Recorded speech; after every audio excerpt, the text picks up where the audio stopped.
तेज धारा वाली नदी पर एक तलवार से बनी बड़ी पुल है और यहीं से भूमिगत किले का एकमात्र प्रवेश द्वार है। एक दल जंगली सुअर की सवारी करते हुए यहाँ पहुंचा और पीछा कर रहे दुश्मन भी जल्द ही पहुंचने वाले हैं। बौने ने यह देखा और तुरंत जादुई पुस्तक निकालकर द्वार खोलने के लिए मंत्र पढ़ने की तैयारी की और साथ ही ने अपनी जादू की छड़ी घुमाई, जिससे एक हवा की दीवार बना दी, जिसने दुश्मनों को बाहर ही रोक दिया। हालांकि हवा की दीवार जमीन पर सवार सैनिकों को तो रोक सकती थी, लेकिन दुश्मनों के नेता को नहीं रोक सकी। नेता ने मौके का फायदा उठाकर हवा में जादू किया और अगले ही पल आसमान से अचानक बर्फ की कांटेदार छड़ें गिरने लगी। जैसे ही बौना फंसने वाला था, लड़का तुरंत उछलकर आगे बढ़ा और अपने शरीर से घातक वार को रोक लिया, लेकिन लड़का बर्फ के नुकीले टुकड़े से घायल होकर बेहोश हो गया। बौने ने यह देखा और तुरंत कहा कि लड़के को लेकर शूरवीर किले की ओर जाए, जबकि वे तीनों यहीं दुश्मनों को रोकने की तैयारी करें। जल्दी ही शूरवीर लड़के को लेकर गुफा में पहुंच गया और अंधेरे में एक बड़े कद का आकृति दिखाई दी, जहां लड़के ने आखिरकार कथित स्वर्ण ड्रैगन को देखा।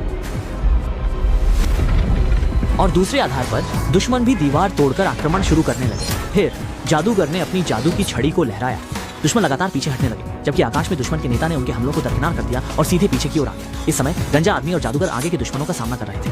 वे अपने पीछे के बौने के लिए जादू करने का समय बना रहे थे, लेकिन जब बौना मैदान साफ करने के लिए अग्नि जादू का उपयोग करने की तैयारी कर रहा था, तो दुश्मन का मुखिया अचानक आकाश से उतर आया और बौने पर हमला कर दिया। बौना फिर भी जादू करने की कोशिश कर रहा था, लेकिन मुखिया की मौन जादू से रुक गया। जैसे जैसे मुखिया बार बार मौन जादू का उपयोग करके बौने का जादू बाधित कर रहा था, बौना भी खतरे में पड़ने वाला था। यह देखकर गंजा मदद करना चाहता था, लेकिन वह चमगादड़ राक्षस द्वारा रोक दिया गया। चमगादड़ जैसा जीव बड़ा मुंह खोले हुए गंजे आदमी की ओर हमला करने आया, लेकिन गंजे ने फिसलकर उस हमले से बचते हुए पलटकर एक बार किया और चमगादड़ को सीधे खाई में गिरा दिया। इस समय दुश्मन का नेता ऊर्जा बटोरकर एक बड़ा हमला करने की तैयारी कर रहा था, लेकिन अगले ही क्षण जादूगर ने उसे आकार बदलने की जादूगरी से एक घोंघे में बदल दिया। अब जब कोई मौन मंत्र बाधा नहीं डाल रहा था, तो बौना अंततः आग के जादू का प्रयोग कर सका। जैसे ही आग फैली, पुल पर आने वाली सेना तुरंत ही आग के समुद्र में खो गई। श्रोता सूचोदना में शाप पूरी तरह से वापस चूस लिया और लड़के के शरीर पर से ताबीज भी धीरे धीरे गायब होने लगा। जैसे ही सबको लगा कि काम पूरा हो गया है, तभी सोने का ड्रैगन अचानक कुछ अजीब सा दिखने लगा और उसका शरीर भी नियंत्रण से बाहर होने लगा।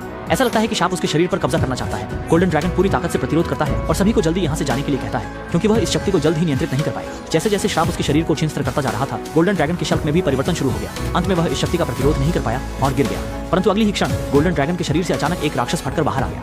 इस दृश्य को देखकर सभी लोग दंग रह गए। सिर्फ उसे देखा जिसके पास 5 ड्रैगन के सिर थे और हर एक अलग गुण का प्रतिनिधित्व करता था। जमीन पर उन छोटे छोटे इंसानों को देखकर राक्षस ने तुरंत उन पर हमला कर दिया। अगले ही पल 5 गुणों के हमले सीधे उनकी ओर आने लगे।